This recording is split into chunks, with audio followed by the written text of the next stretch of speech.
പ്രേതബാധ ഒഴിപ്പിക്കുന്നതിനിടയിൽ ഒരു പെൺകുട്ടി കൊല്ലപ്പെടുന്നു. പക്ഷേ അത് ചെയ്ത പുരോഹിതനെയും അവളുടെ ഫാമിലിയെയും കോടതി വെറുതെ വിടുന്നു. ഇനി പറഞ്ഞു വരുന്നത് സിനിമാ കഥയല്ല, പക്ഷേ പിൽക്കാലത്ത് സിനിമയാക്കപ്പെട്ട ഒരു റിയൽ ലൈഫ് ഇൻസിഡന്റ് ആണ്. വർഷം 1976. അനേലിയസ് മിഷേൽ എന്ന ജർമ്മൻ പെൺകുട്ടി. അവൾ ഡിപ്രഷനും എപ്പിലെപ്സിക്കും മരുന്ന് കഴിച്ചു വരികയായിരുന്നു. എന്നാൽ അതിനിടയ്ക്കാണ് അവൾക്കൊരു തോന്നൽ വരുന്നത്. അതായത് അവളുടെ ഉള്ളിൽ ആരോ ഉണ്ടെന്നും അത് തന്നെ നിയന്ത്രിക്കുകയാണെന്നും. കടുത്ത അന്ധവിശ്വാസികളായ ഇവളുടെ പേരൻസ് ഡോക്ടർമാരെ ഉപേക്ഷിച്ച് പുരോഹിതന്മാരിൽ അഭയം പ്രാപിക്കുന്നു. ഏതാണ്ട് 10 മാസത്തോളം നീണ്ടു നിൽക്കുന്ന 67 സെഷനുകളായുള്ള എക്സോസിസം. അതിനൊടുവിൽ അവൾ മരിക്കുന്നു.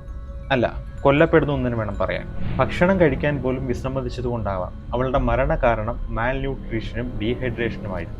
വെറും 30 കിലോഗ്രാം മാത്രമായിരുന്നു അവസാന നാളുകളിൽ അവളുടെ ശരീരഭാരം. കൊലക്കുറ്റത്തിന് അവളുടെ ഫാമിലിയെയും പുരോഹിതരെയും വിചാരണ ചെയ്തെങ്കിലും അവർ കുറ്റക്കാരാണ്, പക്ഷേ ദുഷ്ടന്മാരല്ല എന്ന് പറഞ്ഞുകൊണ്ട് കോടതി അവരെ വെറുതെ വിടുകയായിരുന്നു. എന്തായാലും വിശ്വാസം ജയിച്ചു, ശാസ്ത്രം തോറ്റു, ഒരു ജീവൻ നഷ്ടപ്പെട്ടു. നേരത്തെ പറഞ്ഞതുപോലെ എക്സോസിസം ഓഫ് എമിലി റോസ് എന്ന പേരിൽ ഈ സംഭവം ഒരു സിനിമയായിട്ട് വന്നിട്ടുണ്ട്. സമയമുള്ളവർ തീർച്ചയായിട്ടും കാണുക.